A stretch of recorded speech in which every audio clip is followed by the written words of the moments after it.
I didn't come to Congress to write laws or to do things that are hurting people. I'm just asking if there's any decency or heart or courage on that side of the aisle. The fact that a woman was killed, she was shot in her head, and y'all are pretending like nothing happened. I remember when Charlie Kirk got killed. Do you? Do you remember what our response was? Our response wasn't to sit there and pretend like it was okay. Is it okay because you have a badge? Because the last time I checked, allegedly no one is above the law. Can y'all not just have a little bit of courage and humanity? A child.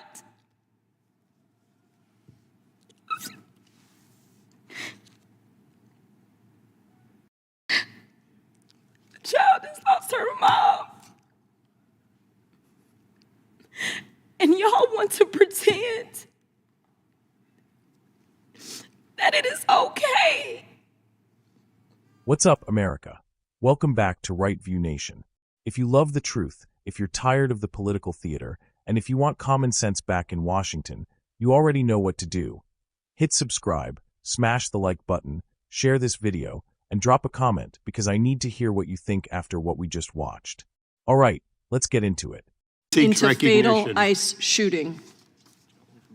The gentlelady from Texas is recognized to strike the last word. Yes, Mr. Chair, I'd ask to strike the last words. The gentlelady's recognized. Thank you so much. It is so hard to sit here sometimes because I didn't come to Congress to write laws or to do things that are hurting people. I'm just asking if there's any decency or heart or courage on that side of the aisle. The fact that a woman was killed, she was shot in her head, and y'all are pretending like nothing happened. I remember when Charlie Kirk got killed. Do you? Do you remember what our response was? Our response wasn't to sit there and pretend like it was okay. Is it okay because you have a badge? Because the last time I checked, allegedly no one is above the law. Can y'all not just have a little bit of courage and humanity? A child.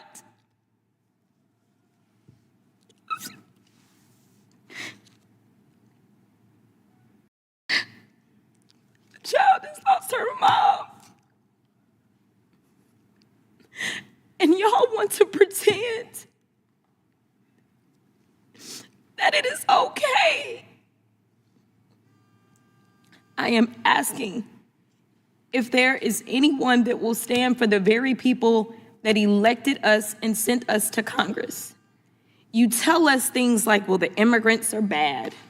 And so we got to get all these bills because the immigrants are the ones that are causing the harm. They're bringing the crime.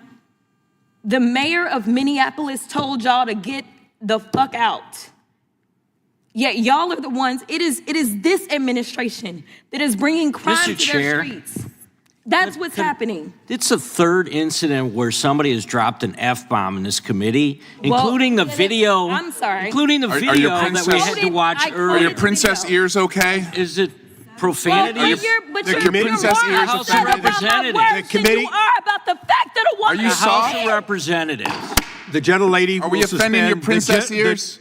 Are they that soft? All members will maybe some of the kids out there. Mr. Chairman, it is the gentlelady's time. You're killing them. Kids. It is the gentlelady's time. Let's let her have her time. It is the gentlelady's time. Would you stop the clock for a moment? Okay, and I'll restore that. The chair will remind all members that the person controlling the time is not to be unreasonably interrupted. We would further admonish that whenever possible to express the full meaning of something, it be done so without an expletive that may be offensive to people here in the audience or those who watch this on television. I understand that a quote at times is essential, but I would admonish everyone that It has been the practice of this committee for the many years I've been here to use such things as F-bomb in order to get the message out without actually using the word. Notwithstanding that, the gentlelady will be recognized for this time plus an additional 20 seconds. The gentlelady may continue. Thank you, Mr. Chair. Long story short, we are sitting in judiciary and no one on that side of the aisle seems to care that this particular person, whose name we don't know at this point, became the judge, jury, and executioner. I don't know how you square that. And then we're sitting here literally in markup for a bail funds bill. When I first ran for office, it was in the midst of yet another lynching by law enforcement in Minneapolis. At that time, it was George Floyd. I remember working as a pro bono criminal defense attorney to help protesters that were being arrested. There were more than 600 protesters that were arrested in Dallas. There were churches that came together to make sure that there were bail funds. There were nonprofit organizations. And to explain how it works for bail, since we're in judiciary and we're writing the laws, and some people may not understand this, but those bail funds, those nonprofit organizations are not the ones that determine whether or not somebody gets bail. What they do is they help out poor people, which I know y'all are not interested in either. But they help out people that aren't rich and famous and have limitless amounts of money, like all of the Epstein defendants who somehow y'all can't find, even though y'all went and got Maduro. But it helps out those people to be able to get out of jail. Many of those people that if they spend just a couple of days in jail will then be thrust into straight up poverty because they will lose everything. Why it is that you want to criminalize people such as churches that are trying to help the poor because they understand what the Bible says, and they don't just say that they understand it or say that they love Jesus, but they decide that they actually put it into works because faith without works is dead. That is wrong too. And I'm here to tell you that there's going to be a lot of nonprofit organizations that are going to step up in this moment, because there are going to be protests around this entire country because of the state-sanctioned execution that we all saw unfold, unless there is some kind of justice that takes place and we get the name of that officer and that officer is prosecuted. So I ask that law enforcement, we have oversight over them. I am the oversight ranker. Let's go ahead. In fact, I make a motion that we have a hearing in the oversight subcommittee as it relates to this particular issue and what took place. The gentlelady was not recognized for purposes of motions. Does anyone else seek recognition? Seeing no others. So here we are again. Another congressional moment that's supposed to be about serious policy, turning into a reality show clip designed for social media. And the headline is basically, all hell breaks loose, somebody drops an F-bomb, and everyone acts shocked. Let me say something right out of the gate. I'm not clutching pearls over profanity. I'm not 5 years old. I've heard worse at a gas station. But here's the problem. These people don't do this because they can't help it. They do it because the cameras are rolling and they want a viral moment. This isn't leadership. It's performance. And while they're performing, the country is dealing with crime, border chaos, fentanyl, inflation, and families who don't feel safe in their own neighborhoods. But what do we get? A member of Congress throwing out an F-bomb and then other members doing the princess ears routine like we're in middle school. That's not bold. That's not brave. That's cheap. Now, the core of what she's talking about is serious. A woman was killed in a shooting involving IC. That's tragic, full stop. A life is a life, and there should be accountability when anyone acts outside the law. Conservatives believe in law and order, and that applies to everyone. If there was wrongdoing, you investigate it. If someone broke the law, you prosecute it. Period. But what I can't stand is how quickly this becomes a political weapon instead of a pursuit of truth. Notice what happens. Instead of letting investigators do their job and demanding transparent facts, the conversation turns into your side has no decency, your side has no heart, your side doesn't care. That's the formula. Emotion first, facts later. And if you ask for facts, they act like you're heartless. No, we just don't want to convict people based on a hashtag. Then she pivots into immigration and says the other side blames immigrants for crime. Look, let's be adults. Not every immigrant is a criminal. We all know that. But also, open borders policies have consequences. When you create incentives for millions of people to cross illegally, when you lose track of who's here, when you overwhelm local law enforcement and courts, you do not get peace and harmony.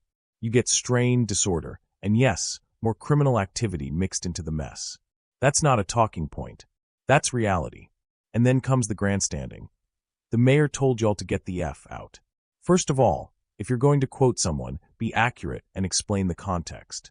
Second, it's rich hearing lectures about decency from the same crowd that normalizes chaos, excuses riots as mostly peaceful, and attacks anyone who dares to say secure the border.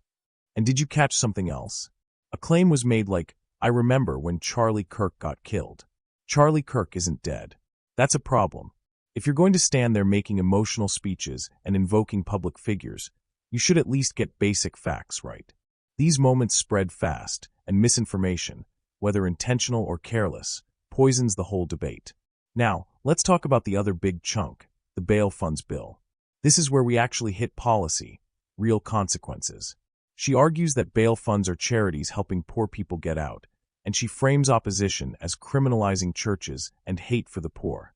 Okay, nice story. But here's what's missing.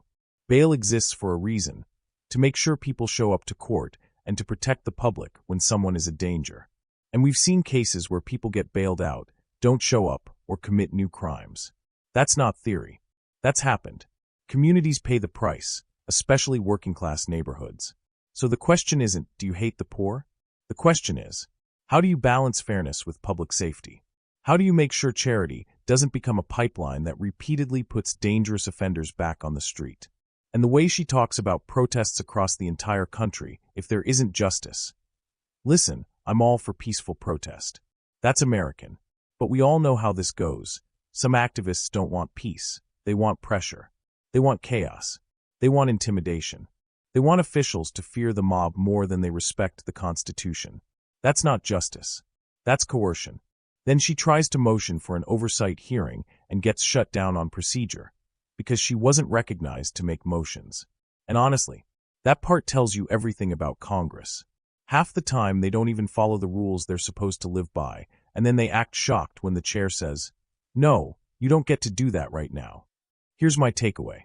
If this was truly about truth and accountability, they would be demanding facts, body cam footage if it exists, a full timeline, and independent review.